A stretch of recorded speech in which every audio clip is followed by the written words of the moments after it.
We created a spec ad for Vimeo. This was a fun one, and this is what really happens when you have a vision and you stick through it and it's so clear and you pull your homies together and you're just like, damn, we really made something here. This is what it looks like when you don't stop yourself just because there's so many limiting beliefs that pop in your head. You know what I'm saying? Anything is possible, okay? And this was in collaboration with Vimeo, actually, because I was in partnership with them. Did a video before, but I was like, look, I'm gonna really want to switch it up and put more of my filmmaking skills in the forefront rather than just making it a content video. I really wanted to pour into this video or spec ad as I would if I really got hired by them to create a campaign ad or commercial, whatever. We're gonna go from the idea to the storyboard to the shooting versus the storyboard to the shot list to post-production even, and everything in between. Let's start with the idea.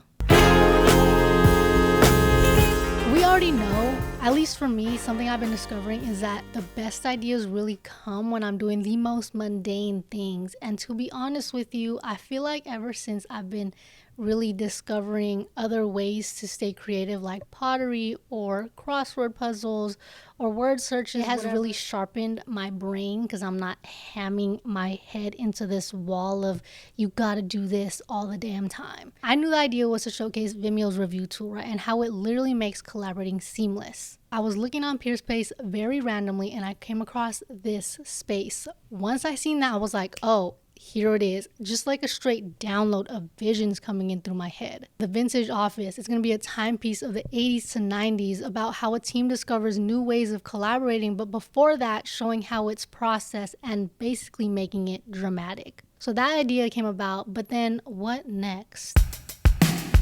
I feel like at this point, it's really a make or break to see if you're going to pursue that certain idea. But then for me, I storyboarded the shit out of what I saw in my head. And I'm not talking about I'm pulling images. I basically drew this scene by scene. This is my notebook. And in here, I write anything and everything that basically comes to mind creatively.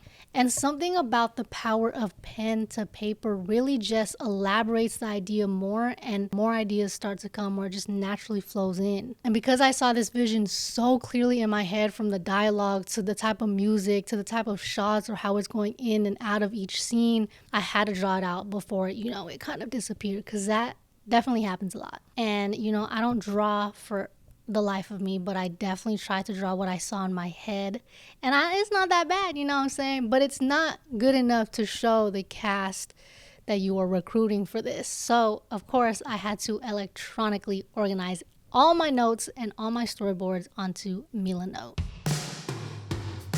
I use Milanote for all of my projects because it is really an all-in-one place where I'm able to collaborate, throw all my creative ideas onto there, and honestly, it's just a seamless process for me. When you go into the storyboard, I try to make it as clear as possible for the cast to really understand, aside from talking to them one-on-one, to really understand what the final end result is going to be. I feel like I put a lot of my friends onto Milanote, especially with their projects, because sometimes it could get chaotic with having it on a deck or here and there, but in Milanote, it's a tool for organizing your creative projects, and it really saves my brain from wanting to explode. And for this project specifically, it was easy for me to create these columns right here, drag it on the canvas board, and then put boards within there.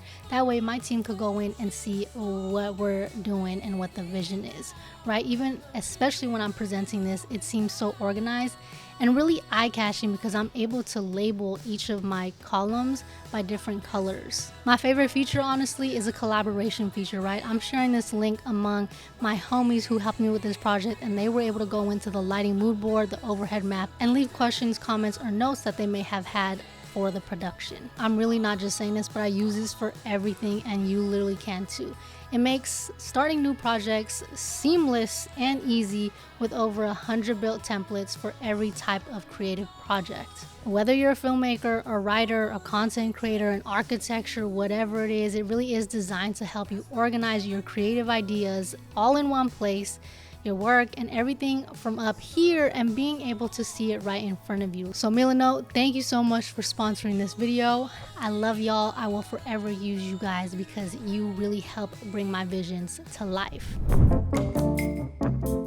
The Up until the shoot day, this was a one-man band type of deal, right? Like I was producing it, I was doing the shot list. I even put together all the production design stuff. I ordered everything. So I got an additional one because there's 4 team members in the space. And then there's one computer over there, but 2 people are kind of sharing the same desk. So I also got a purple one, and I also got a vintage TV right here, which y'all will see once we set that up. And now, look at how much of a mess it is, y'all. Like all this I gotta take. So I'm using my suitcase actually to pack the props that I need to pack here. So a lot is like my notepads and stuff to fill the desk. I bought like wall lamps we're gonna stick on the walls. I got a ton of my papers, like just my past ideas and notebooks and stuff like that in here just to spread around the desk. I have my lamp right here. I got tons of notebooks, y'all. Like when I tell you guys, look at this. The capture 2022, 2023. The capture, this is probably 2024. Actually, no, this is 2023 as well. But when I tell you guys, if y'all not writing pen to paper yet, what are y'all doing? And then I also got more props right here, like a sharpener, a stamp, pencil, Sharpie, a ton of sticky notes. Under here is a lamp. This is a table, the banker's lamp. Everything I'm taking here, the headsets, gimbal, all that additional stuff. You got additional camera gear. The camera is actually in here. Hee hee ha ha. She's pretty much already set up. We just gotta pop her on the tripod, or actually the little dolly thing we have. Like it was crazy, but I was so excited that it just didn't feel stressful at all. After about 2 weeks of planning that and just making sure everything's set, then came production day. Because there was only a total of 4 crew, which was just me and the homies, we had to wear multiple hats that day. We made it happen in 6 hours with very minimal crew. Based on the pictures, I created an overhead map for the space and I placed all the props or where it was going to be so Steph knows where to put things. And then for lighting as well, I wanted to keep it super simple considering how much the space was kind of tight. I ended up bringing my Nanlite 4 feet Pavo tubes, as you can see on this overhead map right here. I just put it at 4,200, 40 to 60% over each of the desks. And then I had a 600D at 100, I think about 20% at 5,500 through one of the windows. Thankfully, the stand was able to reach that high. And then I believe we also had a Godox on this side of the window shooting that way because we did kind of lose light on that side. We never used the house lights. We just used practicals. When I was production designing for this, it was so important that I bought a banker's lamp for the desk. I brought some of my lamps from home. For lighting, it was very important for me to have practicals because we came into this space and it was bare bones. Nothing but the desks were there.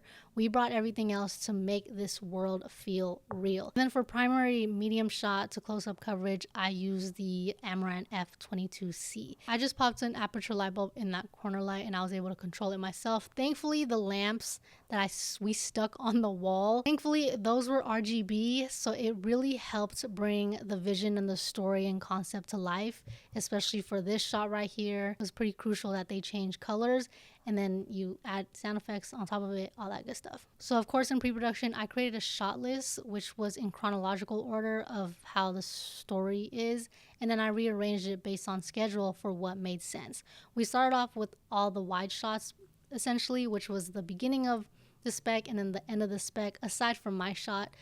And then we went in the middle for each person's desk. That way I'm already facing this side of the room and I'm just pushing camera in. And then we flip the world to the other side. That way we're not going back and forth and relighting things and adjusting things when we've already have the camera facing one way. We also actually had a B cam, which was a FX3 on the tripod / the gimbal. Because a lot of these shots had more dynamic movement, like this one where I pushed in and I rotated a little bit to her, I knew the dolly was too high for these shots, so then I ended up just using the FX3 for the overhead shots and also some additional B-roll. It was important for me to actually have tracking markers on these computers. That way in post-production, it was easy for me to insert the UI screen rather than just struggling masking it and tracking it. Like, no. Now, the post-production process. Like I briefly mentioned earlier, because I had the storyboard, it was really, really quick to put together. And then I actually already pre-recorded my VO with music already. Basically, I've already edited the music and the audio together. That way I knew it was going to be 60 seconds, and I needed to understand how fast camera needed to move and how quickly the actors need to deliver their lines. So I basically just put together the picture, adjusted the audio, added sound effects, color grading, and then of course the UI screens for the computers. Long-winded video here. I hope you guys are doing good and great and that you took something away from this. Take what resonates, leave what doesn't, but I honestly, genuinely really had fun with this one. If you have an idea, please pursue it, no matter what it takes. I think what stops a lot of us is money or our own mental health or the way we talk to ourselves or the way we don't believe in ourselves. But listen, that is the hardest thing to do, is to believe in ourselves. So I just want to encourage you to look in the mirror and tell yourself how much you believe in you, your vision, your creative crafts, your talents, everything that you bring into this world. Okay? Thank you. So yeah, I encourage you to go out, keep being great, go out and create, and have fun doing it. I'll see y'all at the next video. Peace. No.